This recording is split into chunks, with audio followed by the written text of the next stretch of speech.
लक्षवेधी क्रमांक 7। अध्यक्ष महोदय, लक्षवेधी क्रमांक 7। अध्यक्ष महोदय, वितरित केल्याप्रमाणे अध्यक्ष महोदय, मंत्री महोदयांनी या ठिकाणी उत्तर दिलेलं आहे। त्याच्यामध्ये म्हणलेलं आहे की आम्ही संबंधितांवरती गुन्हे दाखल करू, त्याची वसुली करू। अध्यक्ष महोदय, हे जे घोटाळे आहे, मंत्री महोदयांनी जे उत्तर दिलेले आहे त्याच्यामध्ये सुद्धा जुलै 2020 ते 2026 या कालावधीमध्ये 115 अर्ज प्राप्त झालेले। त्यातले सुद्धा अध्यक्ष महोदय 53 प्रकरणातच फक्त याचे डॉक्युमेंट्स आलेले असं म्हणलेले, त्याच्यातले सुद्धा उर्वरित दिलेले। परंतु अध्यक्ष महोदय, हा जो घोटाळा आहे बीड जिल्ह्यामध्ये झालेला बांधकाम कामगार विभागामध्ये, हा विशेषतः कोरोनाच्या काळात आणि कोरोनाच्या अगोदर ज्या लोकांची डेथ झालेली आहे ते लोक हे परत जिवंत झाले। जिवंत होऊन ते 100 दिवस कामावर आले, त्यांनी काम केलं वरून खाली येऊन, आणि काम करून तशा पद्धतीचं प्रमाणपत्र त्यांना देण्यात आलं आणि पुन्हा ते मयत झाले। आणि मयत होऊन मयताच्या पोराला 2,30,000 रुपये अनुदान सुद्धा दिलं। एक गमतीचं उदाहरण म्हणून या ठिकाणी मी सभागृहामध्ये अध्यक्ष महोदय आपल्या समोर सादर करतो। हे निळकंठ शामराव वडमारे यांनी ही 14/7/2025 ला तक्रार दिलेली, आणि त्या तक्रारीमध्ये एक हे कमलाकर रंगनाथ मुडेगावकर नावाचे व्यक्ती आहे अध्यक्छ महोदय। हे त्यांच्या स्वतःचा त्यांच्या घरामध्ये जो फोटो लावलेला आहे, मृत्यू दिनांक 28/9/2013 लिहिलाय। यांचा मृत्यू कधी झालाय? 28/9/2013। 2013ला यांचा मृत्यू झाला। त्यांच्या घरामध्ये जो फोटो आहे त्याच्यावरती 28/9/2013 आहे, आणि त्यांचं डेथ सर्टिफिकेट अंबाजोगाई नगर परिषदेने दिलेले हे 28/9/2013ला मयत झाल्याचं त्यांचं सर्टिफिकेट स्वतःच। त्याच्यानंतर अध्यक्ष महोदय, मुख्याधिकारी नगर परिषद अंबाजोगाई इथं शेख इफ्तेकार नावाचे कार्यालयीन अधीक्षक आहेत। यांनी काय दाखवलं अध्यक्ष महोदय? कमलाकर रंगनाथराव मुडेगावकर हे नागेश गोविंद उतवाल नावाच्या मालकाकडे 9/4/2023 ते 20/8/2023 एवढ्या कालावधीत 100 दिवस कामावर होते।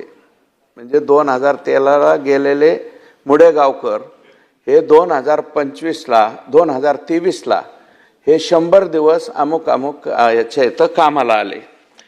कामाला आल्याच्या नंतर अध्यक्ष महोदय, त्यांची ऑनलाईन नोंदणी कधीची आहे? 25/10/2023ला हे त्यांची ऑनलाईन कामगार म्हणून नोंदणी झाली आपल्या मायबाप सरकारकडे। जे पोर्टल आपण केलेलं आहे त्याच्यामध्ये ऑनलाईन ते कामावर आले। अध्यक्ष महोदय, कमलाकर रंगनाथराव मुडेगावकर हेच यांनी त्यांचं स्वतःचं ह्याला द्यावं लागतं, स्वयं घोषणापत्र द्यावं लागतं आपल्या कायद्यामध्ये। तर त्यांनी 20/8/2023ला कमलाकर मुडेगावकर यांनी स्वयं घोषणापत्र दिलं की मी इथं कामाला होतो आणि याच्यात खोटं काय निघालं तर मी जी शिक्षा असेल त्याला पात्र राहील। म्हणजे मुडेगावकर 2023ला परत स्वयं घोषणापत्र सुद्धा दिलं त्यांनी, वरून खाली आले ते 10 वर्षाच्या नंतर। अध्यक्ष महोदय, आणखी गमतीचा भाग बघा। हे मुडेगावकर जे आहेत यांचं परत एक मृत्यू प्रमाणपत्र दिले। कोणी? अंबाजोगाई नगर परिषदेनेच दिलं की 30/10/2023ला मुडेगावकर यांचा मृत्यू झाला। परत 2013ला गेलेले ते परत गेले, 2023ला पुन्हा वारले। आणि हे ज्या अंबाजोगाई नगर परिषदेने सर्टिफिकेट दिले अगोदर मृत्यूचं 2013ला, त्याच अंबाजोगाई नगर परिषदेने हे कागदावरती त्यांचं मृत्यूपत्र या ठिकाणी दिलं. अध्यक्ष महोदय, त्यांच्या मुलाला गजानन कमलाकर मुडेगावकर हे त्यांचा मुलगा आहे.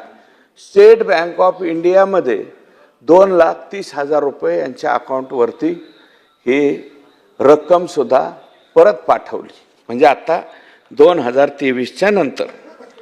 अध्यक्ष महोदय, सचिन मुळूक म्हणून शिवसेनेचे तिथले जिल्हा प्रमुख आहेत, त्यांनी ही तक्रार केलेली आहे. आणि एकूणच अध्यक्ष महोदय, हा जो प्रकार झालेला आहे, मी थोडीशी ही लक्षवेधी टाकल्याच्या नंतर काही ठिकाणी चौकशी केली तर बाबा ह्याच्यात कोण कोण जबाबदार आहे, कुणी कुणी असे उद्योग केले, तर बहुतेक ज्या नगरपंचायती, परिषदा आणि नगरपालिका आहेत बीड जिल्ह्यामध्ये, याच्यात तर हे झालंच. कुठं 14, 15, 16, 20 अशा प्रकारचे हे प्रकरणं झालेले. आणि काही ग्रामपंचायतीमध्ये सुद्धा अशा प्रकारचे खोटे नाटे सर्टिफिकेट दिलेले. किमान अध्यक्ष महोदय, माझ्या कानावरती आलेल्या गोष्टी 100 आहेत. 100 प्रकरणामध्ये, आणि याच्यात 2-3 अधिकारी आहेत अध्यक्ष महोदय. मुंडे म्हणून जिल्हा कामगार अधिकारी होते, त्याच्यानंतर सुधाकर कोणाळे आणि अजय काशीद, ही जी जोडी आहे ही धाराशिवला होती. धाराशिवमध्ये सुद्धा अध्यक्ष महोदय, धाराशिव नगरपालिकेचे माजी नगराध्यक्ष बांधकाम कामगार. त्याच्यामुळं यांच्या ह्या प्रकरणामध्ये अध्यक्ष महोदय, मी एक उत्तम उदाहरण म्हणून मुडेगावकर दिले. असे 100च्या वरती प्रकरणं, किमान 200 प्रकरणं बीड जिल्ह्यामध्ये अगोदर गेलेले लोक पुन्हा खाली आले, पुन्हा कामावर आले, पुन्हा मेले आणि त्यांच्या वारसांना खोट्या नाट्या पद्धतीने ऑनलाईनच्या अगोदर ऑफलाईन होतं त्या कालावधीमध्ये खूप मोठ्या प्रकारे हे प्रकरणं झालेत.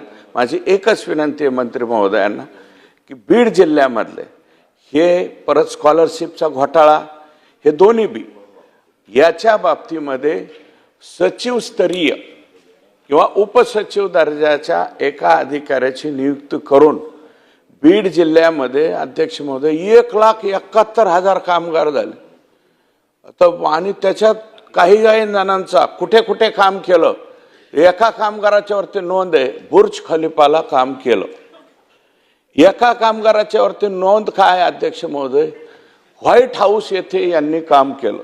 आता व्हाईट हाऊसला आणि बुर्ज खलिफाला काम केलेला कामगार आमच्या बीड जिल्ह्यामध्ये कसा येतो अध्यक्ष महोदय? एका बीड तालुक्यात 54,000 कामगारांची नोंदणी, 1,50,000 1,80,000 मतदान असलेला तो मतदारसंघ. बीडचा कामगार गेला असेल अण्णा. हा, तो व्हाईट हाऊसला आणि बुर्ज खलिफाला सुद्धा जाऊन आलेला आहे. अध्यक्ष महोदय, हे इतकं गंभीर प्रकरण आहे. मेलेल्या माणसांचे माड्यावरचं लोनही नाही, माड्यावरचे 2,30,000, 200 लोक जर पकडले तर याच्यामध्ये किती कोटीचा घोटाळा झाला अध्यक्ष महोदय?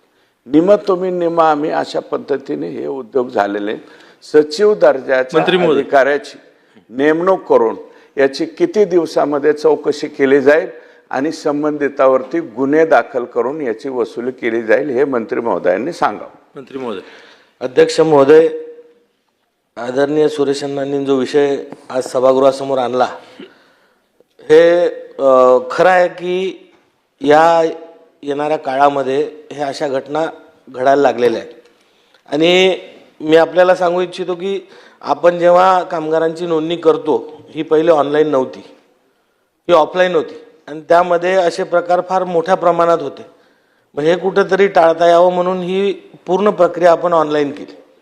ऑनलाईन केल्यानंतर आपण आता याच्यामध्ये बायोमेट्रिकसुद्धा आणला आहे की ज्याच्यामुळे आता ही फसवणूक करता यायला नको.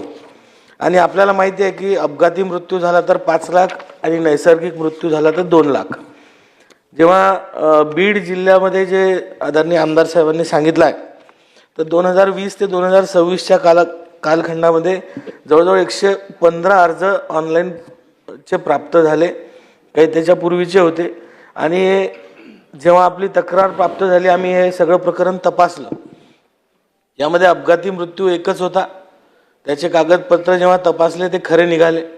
आणि हे जे 114 उर्वरित अर्ज होते हे तपासणं आम्ही सुरू केलं, तर आतापर्यंत 53 प्रकरणामध्ये अनियमितता अजून आढळून आलेली नाही. आणि उरलेले जे प्रकरण आहे यांचे कागदपत्र तपासणं सुरू आहे. पण जो विषय अण्णांनी मांडला हे खरं आहे की महाराष्ट्रामध्ये मोठ्या प्रमाणात बोगस एजंट हे अशा प्रकारचे खोटे कागदपत्र तयार करतात आहे, खोटे सही शिक्के सुद्धा तयार करतात आहे. आणि प्रश्न हा तयार होतो आहे की आता नगरपालिकेचे जर खोटे कागदपत्र बनायला लागले तर आता आपल्या सरकारवर, आपल्या प्रशासनावर, नगरपालिकेच्या प्रशासनावर प्रश्नचिन्ह निर्माण होते. आणि याप्रमाणे शासनाच्या लाभाचा गैरफायदा घेणं, मृतांच्या टाळूवरचं लोणी खाणं हे कुठेही स्वीकारार्ह नाही आहे. ज्या ज्या लोकांनी हे केलं यामध्ये जे कोणी दोषी असतील, मग ते आमचे नोंदणी अधिकारी असो, नगरपालिकेचे अधिकारी असो किंवा इतर कोणी असो, याच्यातल्या एकालाही सोडल्या जाणार नाही. आम्ही स्वतः कामगार विभागाने याच्यात स्वतः आतापर्यंत दक्षता पथकं नेमून महाराष्ट्रात 46 ठिकाणी FIR आतापर्यंत केलेले आहे. आणि जे सुरेश अण्णांची मागणी आहे, मी निश्चित आपल्याला अण्णा मी विनंती करेल की आपल्याजवळ जे पुरावे आहेत ते सुद्धा आम्हाला द्या आणि एक स्वतंत्र अधिकारी नेमून याची स्वतंत्र चौकशी आम्ही करू आणि याच्यात जो जो कोणी दोषी असेल याच्यावर आम्ही कारवाई करू.